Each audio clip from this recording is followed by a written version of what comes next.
সবাইকে শুভেচ্ছা জানাচ্ছি। আমি কামাল, সোর্স লার্নিং একাডেমি থেকে। সবাই ভালো আছেন আশা করি।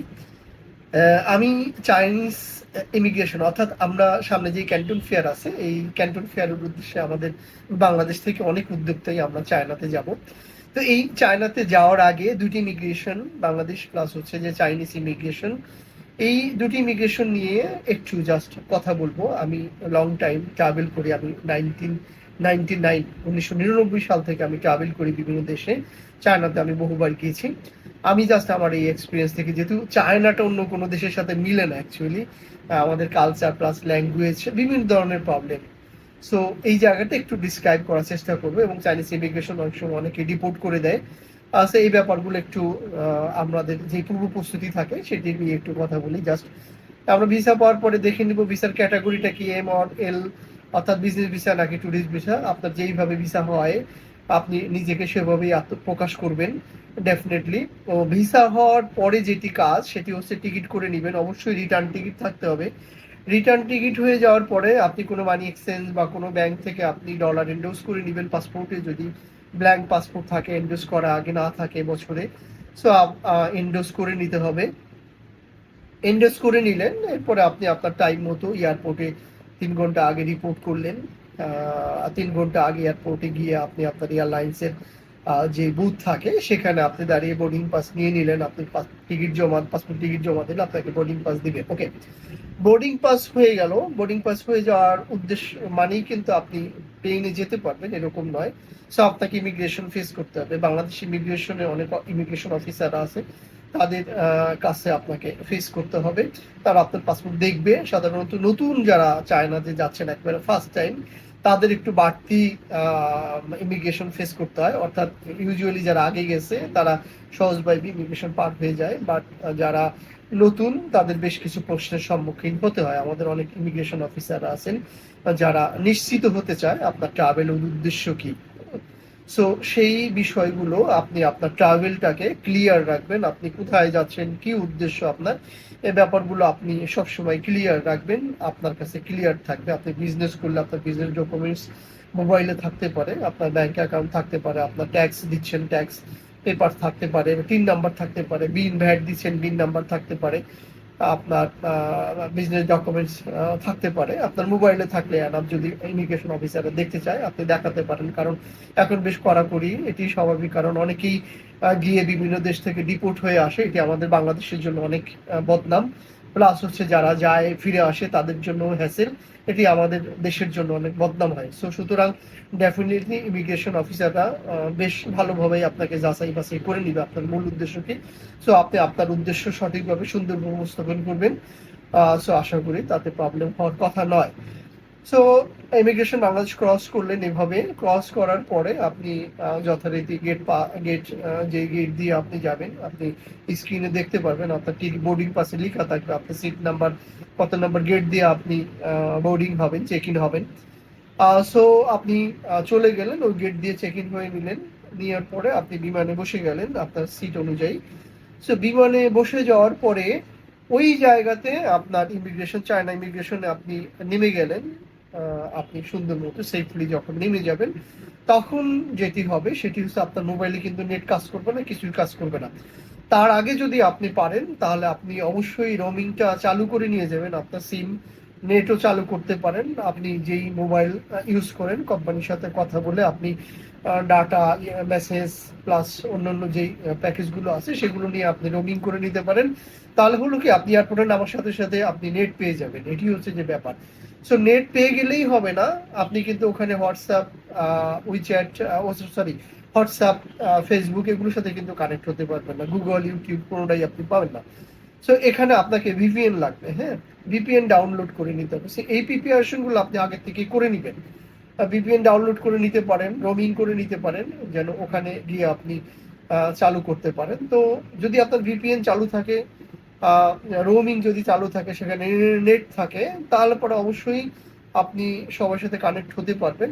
আর যদি আপনি রোমিং করে না নেন, আপনার সিম যদি রোমিং না থাকে, আপনি যদি এয়ারপোর্টের ওয়াইফাই ইউজ করতে চান, তাহলে অবশ্যই আপনাকে পাসপোর্ট স্ক্যান করতে হবে। আপনি বিমান থেকে নামার পরে ডান পাশে দেখবেন সারি সারি মেশিন আছে, ওখানে আপনি পাসপোর্ট রাখবেন। আপনার ফিঙ্গারপ্রিন্ট দিবেন, তখন আপনার একটা স্লিপ বেরোবে, অর্থাৎ ওয়াইফাই পাসওয়ার্ড। হ্যাঁ, তো এই ওয়াইফাই পাসওয়ার্ডটা আপনি মোবাইলে কানেক্ট করে নিলে আপনার মোবাইলে ওয়াইফাই চালু হয়ে যাবে।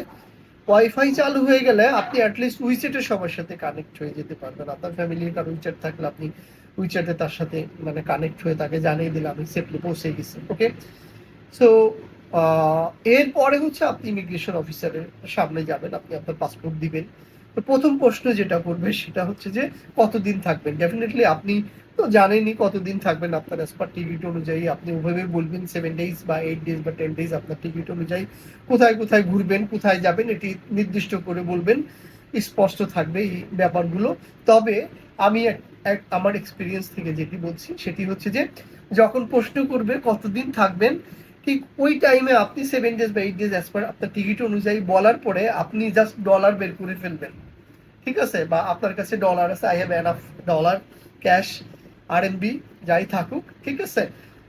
আই হ্যাভ হোটেল বুকিং, আপনার যদি হোটেল বুকিংটা booking.com থেকে বা অন্য অন্য জায়গা থেকে আপনি বুকিং করে নিতে পারেন হোটেল, হ্যাঁ, এটি ইজি, টি.কম আছে।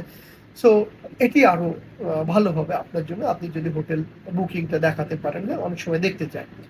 সো সবচেয়ে যেটা বেশি প্রবলেম হয় সেটি হচ্ছে অনেকেই ভুল করে যে শুধুমাত্র কার্ড নিয়ে যায়, ক্যাশ ডলার নিয়ে যায় না। হ্যাঁ, ক্যাশ ডলার না নিয়ে গেলে ওরা কিন্তু আপনাকে ডিপোর্ট করে দিবে। হ্যাঁ, ওরা কিন্তু কার্ড অ্যাকসেপ্ট করে না, খুব হ্যাসেল করবে। হ্যাঁ, তো এই ক্ষেত্রে ডিপোর্ট হওয়ার চান্স থাকবে বেশি। সো সুতরাং ডেফিনেটলি কার্ড নিবেন, কার্ড যদি থাকে নিবেন, সমস্যা নাই, কার্ড নাও নিতে পারেন, কোনো ব্যাপার নয়, বাট আপনাকে অবশ্যই ক্যাশ ডলার নিতে হবে। কত ডলার নিবেন অ্যাজ পার আপনি কতদিন থাকবেন। আপনি যদি 1 সপ্তাহ থাকেন, 10 দিন থাকেন, তাহলে ওভাবে আপনি $500-600 নিতে পারেন, ঠিক আছে? আর যদি আপনি একটু বেশি দিন থাকেন তাহলে অবশ্যই একটু বেশি ডলারই নিতে হবে, কারণ আপনি থাকবেন 20 দিন, যদি নিয়ে যান $300, ইটস নট এনাফ। সো যেভাবে আপনি যতদিন থাকবেন ওভাবে ডলার নিয়ে যাবেন, এখান থেকে ডলার কিনে নিয়ে গেলেই ভালো হয়, আরএমবি নিয়ে গেলে লস হয়। সো ডলার নিয়ে যাবেন, ওখান থেকে ভাঙিয়ে নেবেন কোনো ট্রাস্টেড ইয়ে থেকে, আপনি অবশ্যই ডলারগুলোকে আরএমবিতে কনভার্ট করে নিতে পারবেন। সো এটি আমার মনে হয় খুব বেশি কঠিন না, জাস্ট ইমিগ্রেশন এটি আপনি বুঝান যে আপনি কোথায় কোথায় যাবেন স্পষ্ট। আর ডলারটা হচ্ছে মেইন ফাংশন, ডলারটা দেখতে চাই।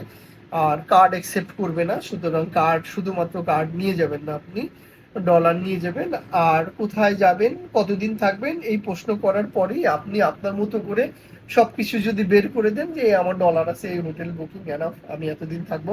বাট যদি কোনো চাইনিজ আপনার পরিচিত থাকে, নাম্বার থাকে, আপনি দেখালেন, বা তার থেকে যদি আপনি আগে একটা ইনভাইটেশন নিয়ে নিতে পারেন যে আমি তোমার ফ্যাক্টরিতে আসতেছি, তুমি একটা জাস্ট আমাকে একটা ইনভাইটেশন দিয়ে দাও, এটি বেশ কাজ করে। আপনি যদি তার সাথে আগে উইচ্যাটে কানেক্ট হয়ে থাকেন, কথা বলতে থাকেন, ঠিক আছে, তাকে আগে ইনফর্ম করে দিলেন আমি আসতেছি।